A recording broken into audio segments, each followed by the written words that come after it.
Cool. Okay. So Kate is a very special guest. Kate is I've known Kate for quite a few years now.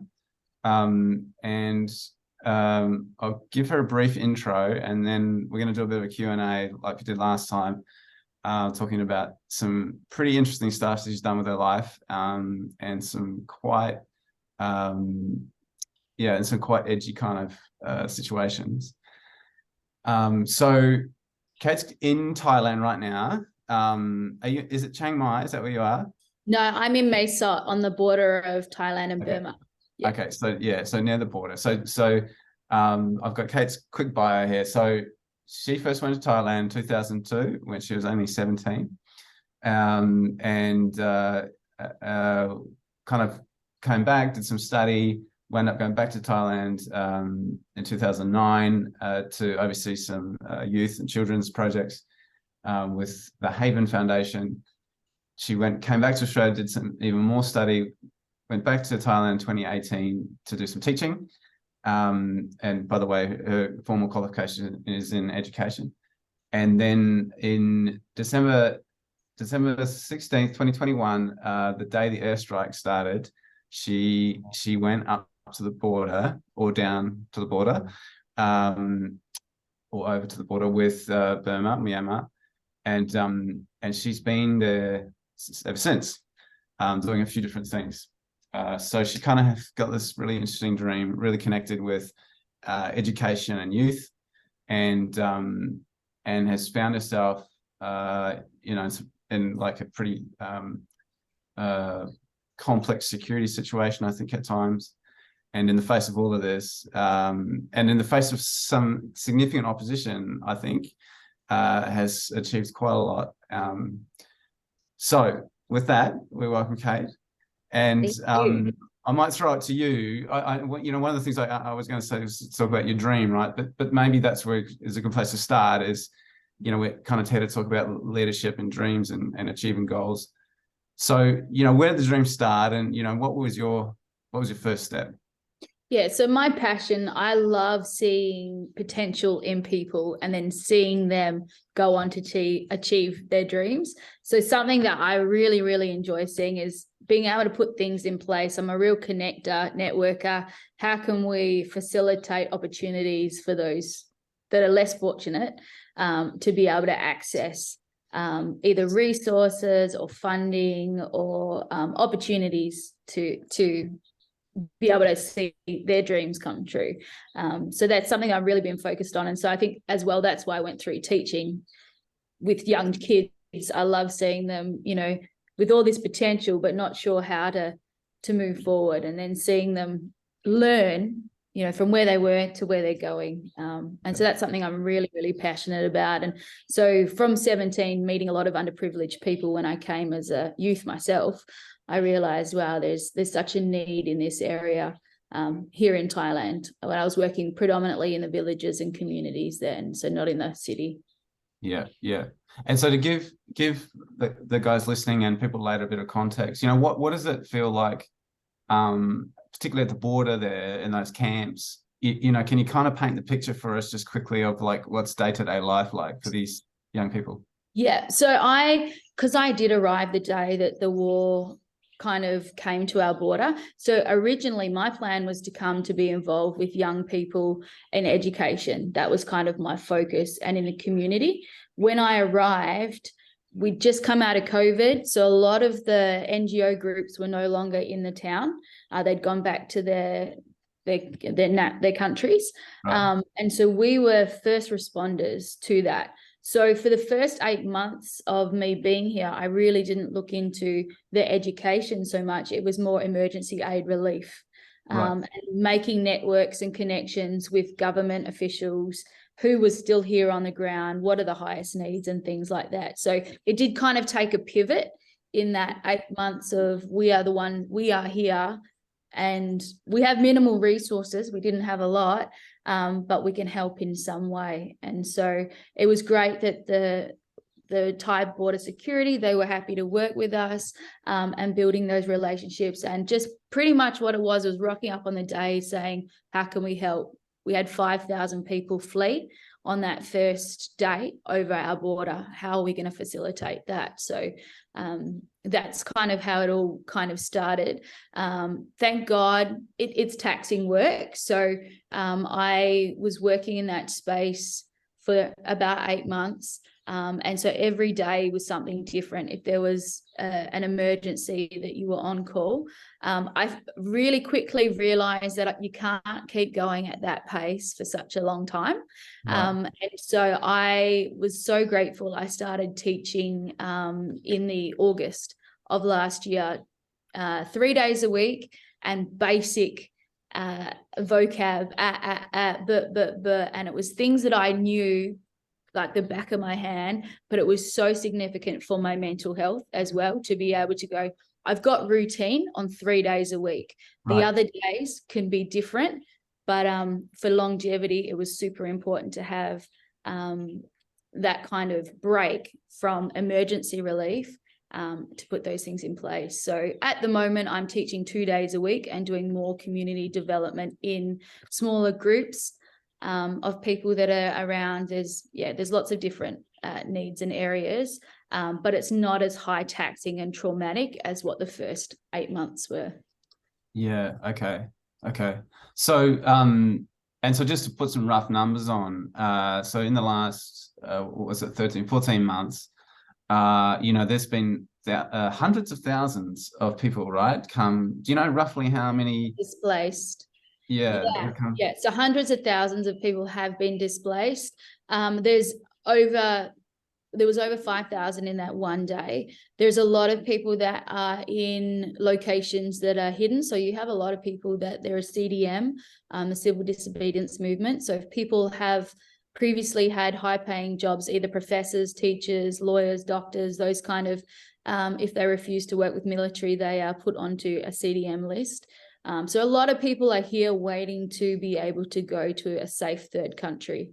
And so, there's a lot. To be honest, I don't know the numbers, but there's a significant amount. And some people don't want to go to a third country. They're really hoping that their country will turn around and that there will be peace soon. And they would like to go back and be a part of the rebuild rather than leave. Whereas others are more wanting to get out and get safety for their families. Yeah. Okay. Okay. Cool. So that's a bit off track, actually. I sent Case the list of questions, but I'm just quite interested. So, okay, so we've kind of got the picture now. So tell us a bit about, some of the obstacles. You've got this kind of goal around education. I know you got some specific things around like avoiding institutionalization. But tell us about some of the obstacles you faced, how you felt, how you kind of broke through those areas. Yeah, so it was really important because I had planned to come. So I was here for 4.5 years and realized there was a real big need for education. So I went back to university to study 5 years, working full time and studying teaching. I also found in that time that I had ADHD, which was never diagnosed as a child. So I could do 10 things, but not one. And I ended up going and seeing some professionals about that. And I've said, I've managed projects, I've had quite big scale things, but I'm really struggling with the one. And so it was really important for me to seek professional advice on that and how to move forward. And that was really an obstacle that I was open to answers, because I was kind of at the end myself in terms of learning that. And then after doing the 5 years of wanting to quit, because I'm like, my brain is not wired like this to sit in lecture halls, but I kept my eye on the prize. And that was really like, why am I doing this? And I think if you're going to do anything significant and put, your value into those things, it's keeping your eye on the why you started, why you're looking at going there. So that was important for me to finish the degree and then come out.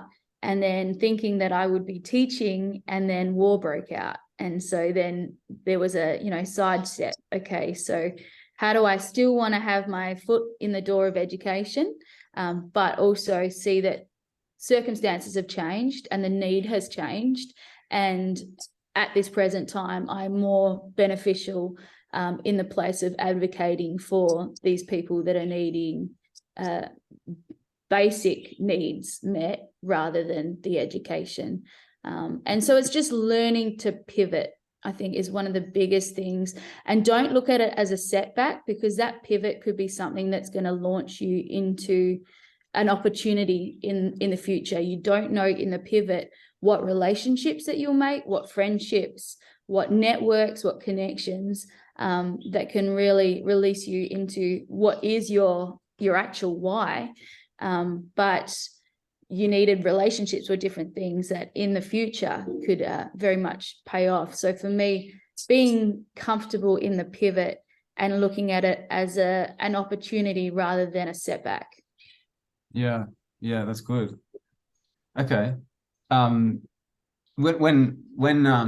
to context my next question, you know, when I started, or when we started doing our work in the Solomon Islands, that you know a little bit about, the business was at very early stages, and the work itself required quite a lot of time and attention, and at that time a significant amount of cash actually as well from the business, and almost nobody was saying good idea, right?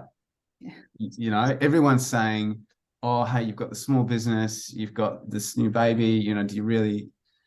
But we did it, right? And so my next question for you is, you know, when you put yourself out there and you say, this is what I'm going to do, this is my dream, and here's my plan, you know, that inevitably there are some people sometimes quite close to you who, you know, can out of a good place sometimes can be quite negative on it. Tell us about, you know, have you experienced that, and you know, how did you kind of get over that? I was really blessed to have the support from my family when I came. That was a big thing for me, especially early on with the emergency aid that we were doing. Some of the areas we were going to were quite high risk. So it was making sure that I wasn't trying to be like take on like a savior complex of like going in and that I can fix everything. That was really, really important for my family and for me to know my limitations, both physically with resources, but also mentally and emotionally, in terms of if you need to take a break, stepping back out. And so being able to be upfront and honest with those investors, like your family or financial contributors and things like that, where that, yes, this was what we were planning to do. This is a pivot that we've got, but being honest with them throughout the process really helped them with still being on board with what we're doing. They weren't asking questions like, how many kids are you teaching? Or, you know, how many kids graduate? Like, they realized that because I was upfront and honest with, honestly, 80% of our time is more focused on the emergency at this present time, they were more willing to be on board because they were on the journey with me. I think when there is a pivot, or if there's a setback and we're not upfront and honest with those that invest with us or are cheering us on or giving us opportunities, when there's miscommunication, communication is such a huge tool. And when we don't communicate, they feel like, what's going on? Can I trust this person? What, you know, the unsteadiness is there. But when you're upfront, they can journey that with you, which I think is really, really important. Yeah. Okay.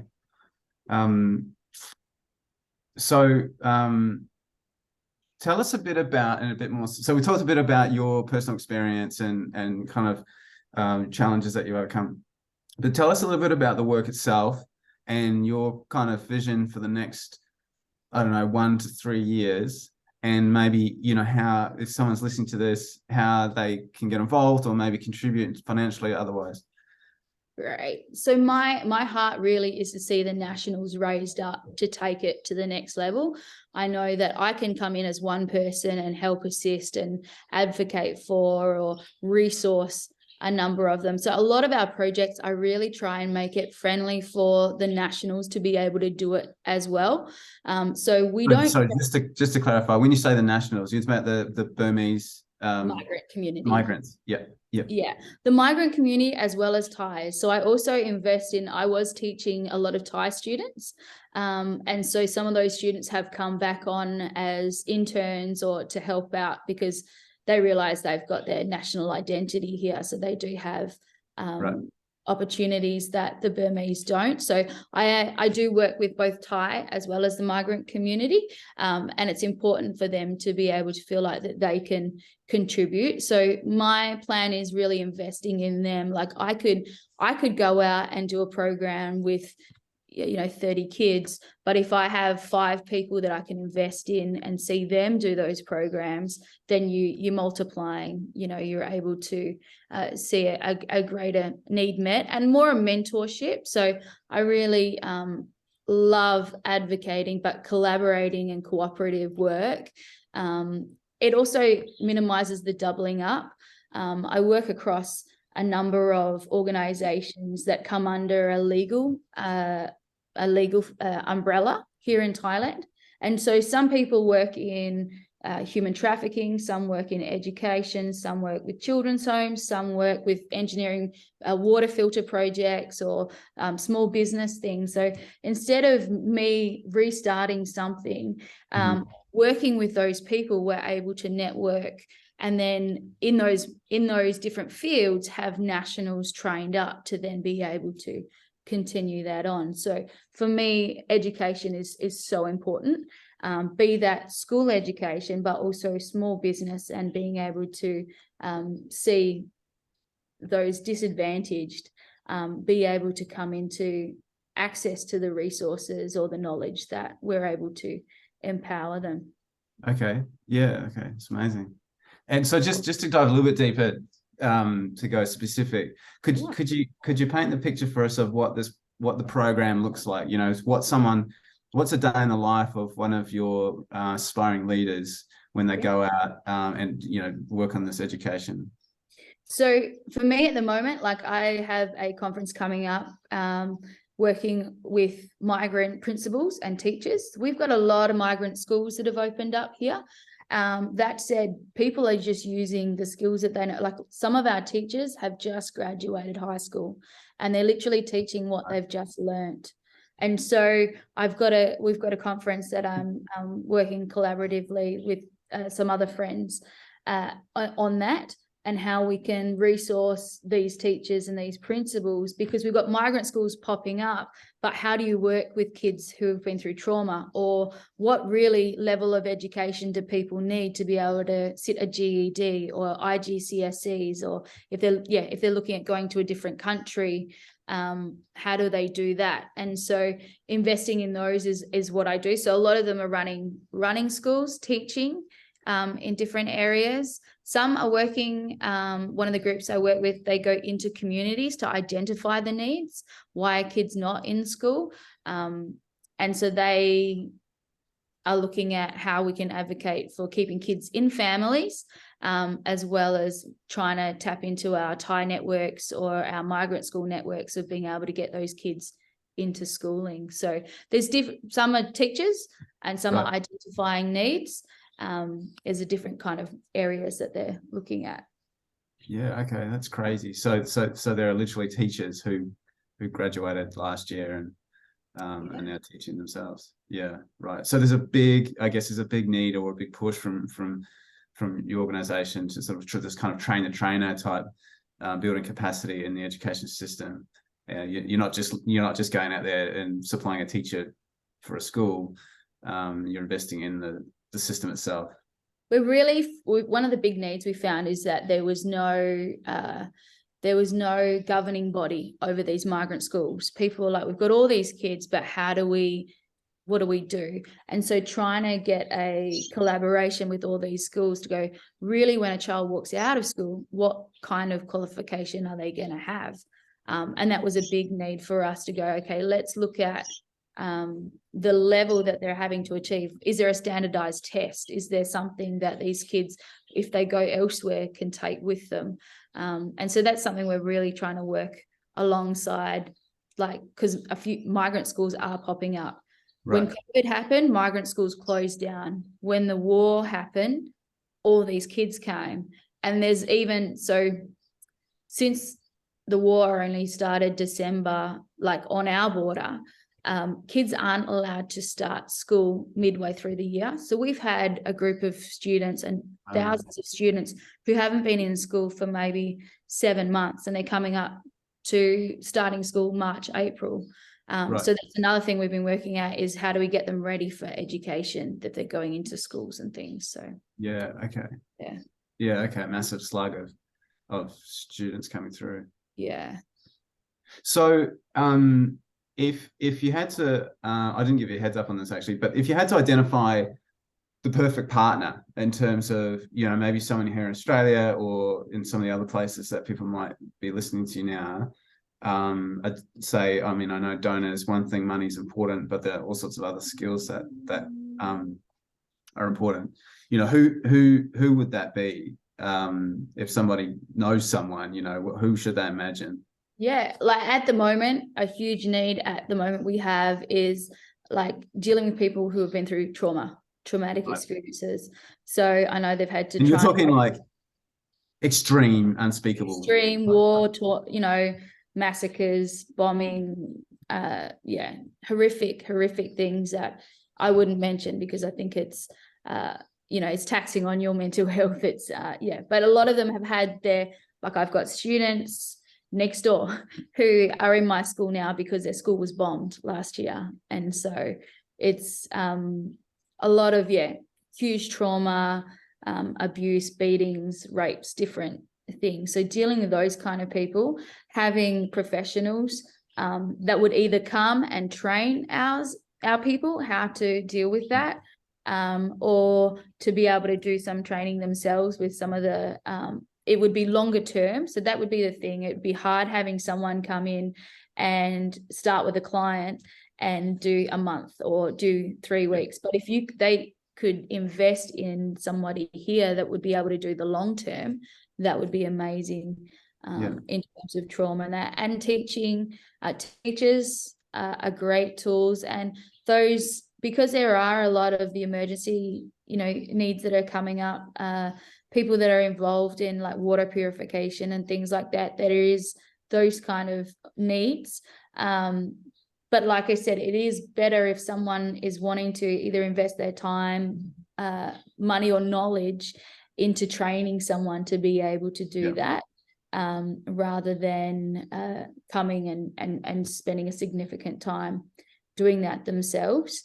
And I also try and I don't know if finance is a big thing, but I shared previously with Ian, like too much money is not good either, because you want to make sure it's managed correctly. So that's why the type of training that we do, we really try and make it so that it's not a significant amount so that the nationals can continue it on.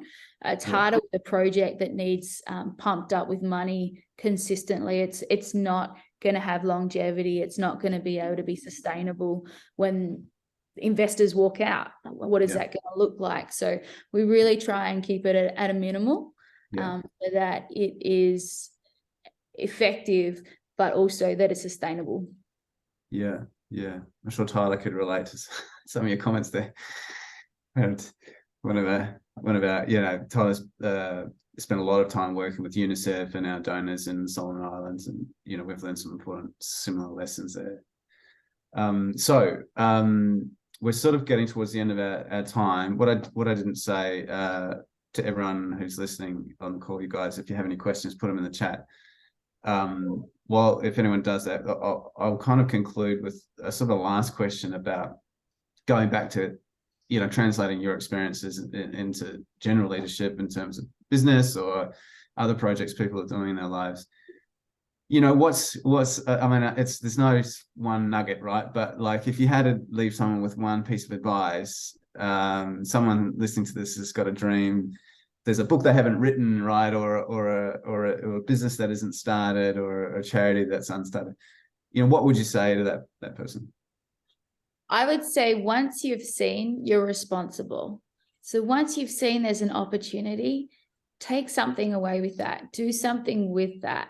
And you're responsible for what's in your hands. I think sometimes we try and go to something that's so significantly out there but what have you got in your hands and what can you do with what's in your hands? That's really, really important.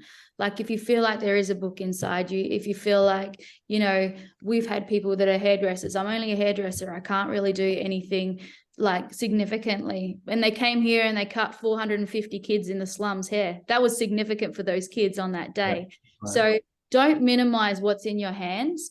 And because when you steward that well, more often than anything, more will come. So steward what you have in your hands really well. Yeah, it's one of my. It's good. Techniques. It's pretty good, actually. Write that down. Okay, cool. Well, no one's put a question in the chat. Did you guys want to? Is there anyone who would like to ask a question? Oh, Freedom's asked a question here. How are you deciding which part of the community to help? For example, who can attend your school? Okay, so at the moment, the school that I'm working with, so it's actually not my school. I am serving under another group here. And it also depends on the students that are coming. So we'll have some students that a community that I'm going into, we initially went in there and they were like, we can help them with English. Well, English is not their need. They're not in any school. They've never been in school. And so therefore they can't attend a Thai school because they're too old, but they can attend a migrant school. So we're able to make the connections with the migrant school. And in this time of waiting, we're teaching them Burmese basic because that's what they're going to need for the school they're going into. And so it really is needs-based. What really is that child going to need to be able to achieve or to move on to higher education? Because, and that's the thing, like a Thai student that is in a small community, are they going to want to even look at an international university, or are they wanting to do a university here in Thailand?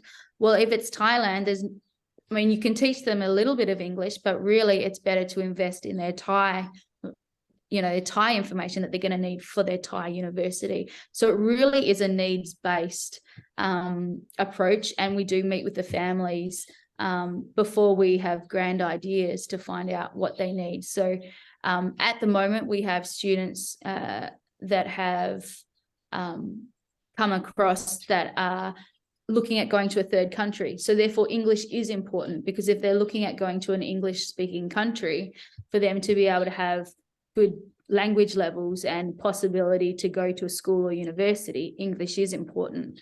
But if their families wanting to go back to Burma, really Burmese is something that we need to ensure that that's getting stronger. So it's finding out what the needs are, and we don't have a lot of money. So it's not like we're going to families saying, we are going to support your child from now till through university. Making those promises that we can't deliver on is crazy. We can't do that. So it is saying, okay, this is what we can help with, and really trying to put the power in the family's hand, because then they can sustain it, so they can continue with it. It's not someone being able to just drop the finance and it's all going to happen. We don't have the accessibility of that. And okay. That's interesting. I've got one more question. One thing you said to me yesterday when I was speaking is really interesting, and something that hadn't occurred to me, my naivety, is often we hear about these they sort of used to be called orphanages, right? But it's not really the term anymore, these child homes. But you said to me, this big problem with this, right, is this institutionalization. The kids kind of come into these homes, sure, they're educated, but they kind of get to the end of it and have like no idea about, real life. It's like some kind of boarding school where they're isolated. Tell us a little bit more about that problem and where you see the solution to that. Because I feel like, actually, this is everywhere. A lot of places have these institutions. It was interesting because I came out initially to work with children's homes. And so, but 4 years in, I ended up running a teenage girls' home, girls that had come out of a children's home who had a lot of difficulties with where they were, and realized that, to be honest, they couldn't pay for anything at the shopping center. They couldn't get a taxi. There was all these life skills that they didn't have. and down to even basic health, because they were always told what to do. And so I'm really not a big advocate for children's homes. I really think if there's possibilities for the child to stay in a family unit, that is the best policy. Be with their mum and dad or extended family. If we can keep those family relations, that's something that I'm really advocate for. And so that's why with what we do with the education, if we can support kids to stay with their families and pay, it's $110 Australian a year for their schooling, for their uniforms, books and stationery, and it means that child can stay with the family, that's far more valuable than removing a child, bringing him into an institutionalized care, and then we're paying more, but also the relationship between their families is breaking down. Sometimes they lose contact altogether, and their identity struggle then that they have after. So it's something we really try and encourage, is the relationships with the families.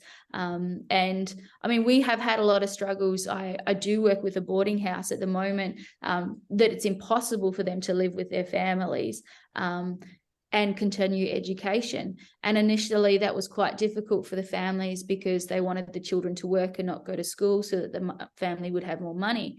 And it was a real struggle for a number of years until our top 4 students got accepted into university, and therefore now their wages and opportunities are so much greater. And now that community can see the value in, okay, if our kids can get educated, that in the long run that there is opportunities for them to be able to be living a better, a life where they can sustain the family and themselves through better education. But it is really important to try and keep the families together where possible.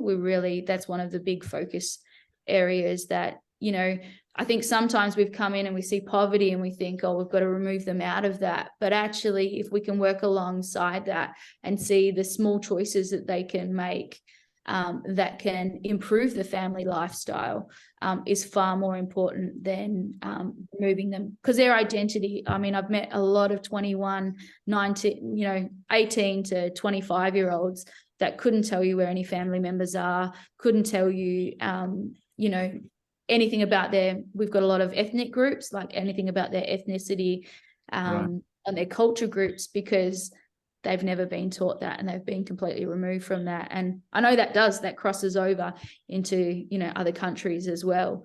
When you remove kids from their families, it can cause a lot of damage in the long run. And then you have long-term life support that might need to take place rather than keep them in the family unit, which I think is really important. Yeah. I mean, we see that here just in Australia, right? I mean, some of the communities that we do work in, 5th generation products of this mistakes. Cool. Okay. Well, there's kind of a bit of a negative note to finish on, but I think it was a really interesting insight you had, and it's something that I kind of ruminate on. So I think if no one else has any other questions, we'll kind of end it there. Just thank you so much, Kate. And it's remarkable what you're doing. And like I said in that email, Oh, you got one, yes? Yeah, I have one. I'm just. Oh, yeah. Well, you can ask it. Yeah, I mean, question is about how you deal with the community. Like sometimes if you cannot make the promise, or sometimes sometimes the community will take you responsible of that. So how if you don't have the facilities, the equivalent, maybe the financial, how would you do to deal with the community? So I'm actually, on the team that I work with, I am the only, I'm the only full-time Westerner. So my team is made up of migrant workers as well. So when we go into communities, we also build that rapport and relationship with them. And so that it's not all about money. And genuine relationships really important to build firstly before, any money's brought in or any of that kind of thing, because I think once they see, like I've had people in the West say, I see what you're doing in your community, can we throw this much money at it? That money is not going to help my community. And like you're saying, in terms of the expectation then is, oh, if these guys are coming, money's coming.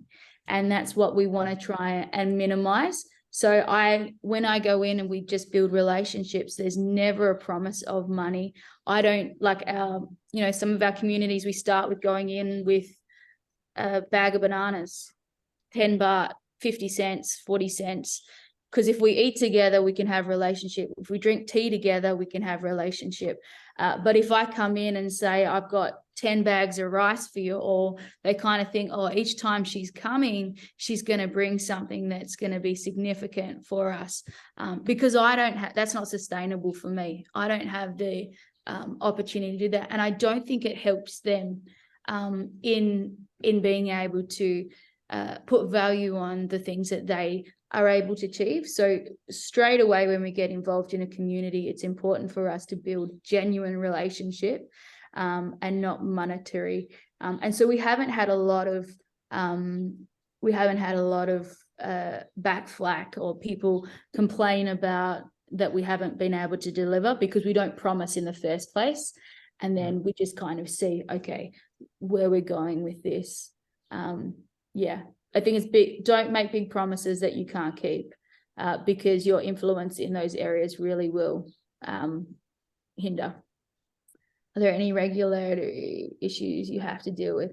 So I work with ACCI emissions and relief. So I have to keep receipts and funding for them. Like it's through the Australian Tax Department and things like that. So I need to make sure that I keep receipts and that. Also, when we work, because we don't work with big amounts of money, the ones that we work with, it's a basic receipt that we work with them for. And so they need to ask for the assistance if they need the financial assistance, and then we'd work out how we can best meet those needs.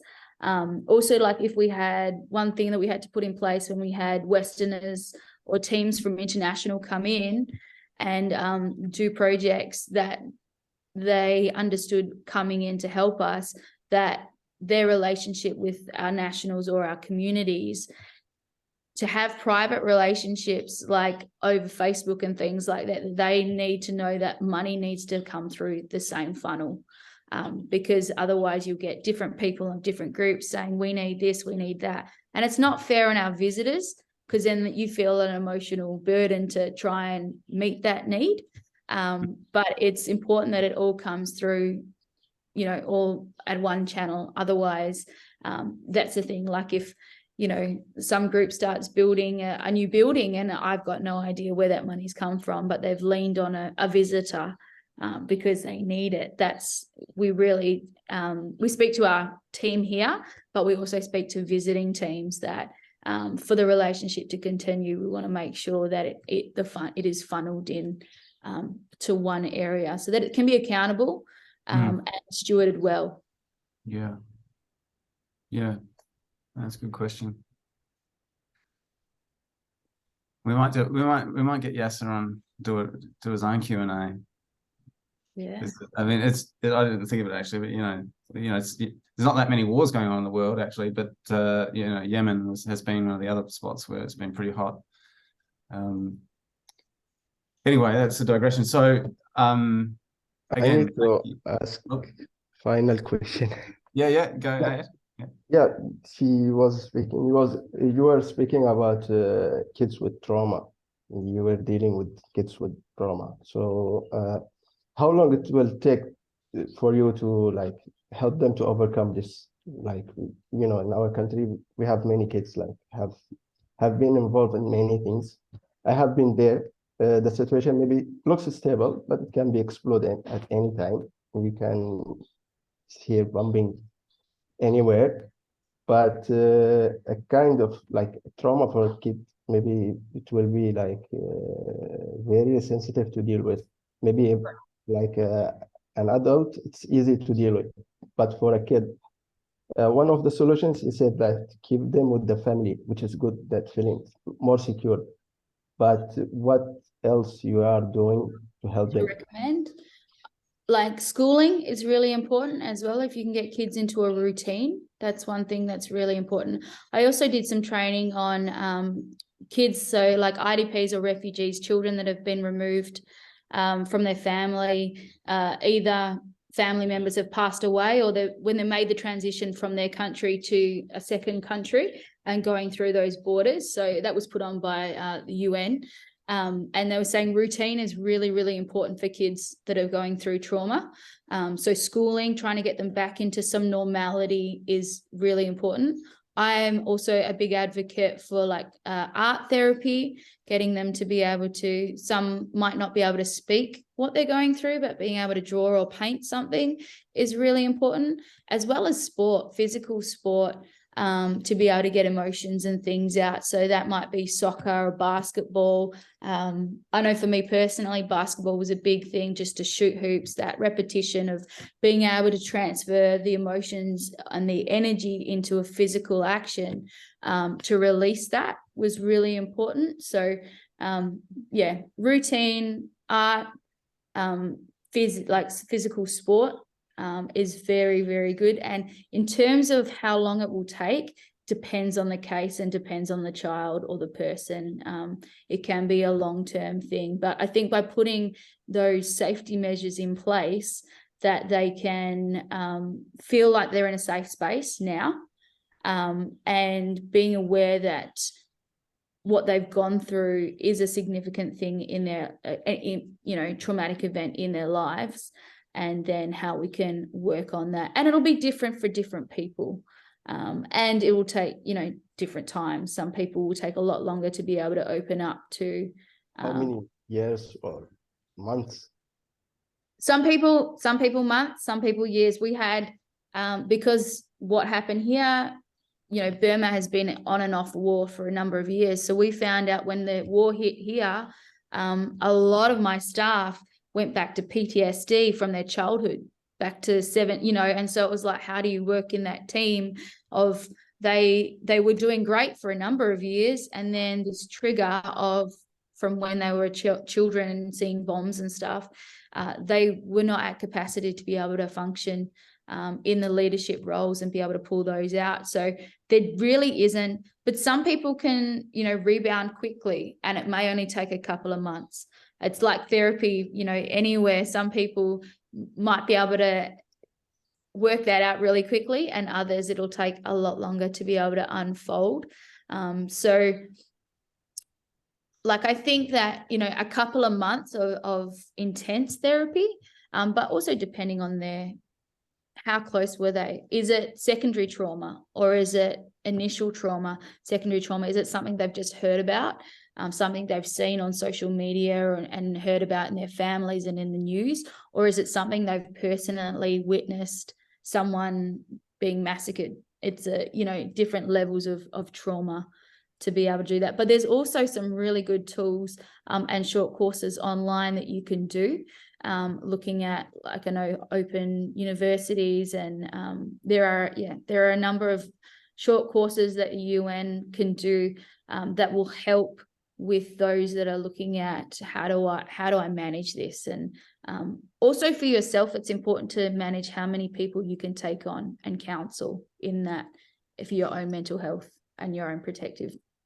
Could you just recommend some courses for the therapy? I don't have them on hand, but I can send them through to Ian and he can pass them on to you. Some of the courses for sure. Not a problem. I think we might be able to put a link onto the video. Yeah. In fact, how are you going? How are we going for time? You okay for time? Freedom for us is asking another question. Is that right, Kate? Yeah. I'll read it out. Western countries have some leverage on a lot of these situations globally, but not sure how much advice Western governments get from a person like you, who's been working at local sustained period, when they participate in international responses. Are you positioned to contribute in this area to advise governments? Yeah, so it's important. For me, it's been quite difficult with the situation here. I'm here on a volunteer visa in Thailand.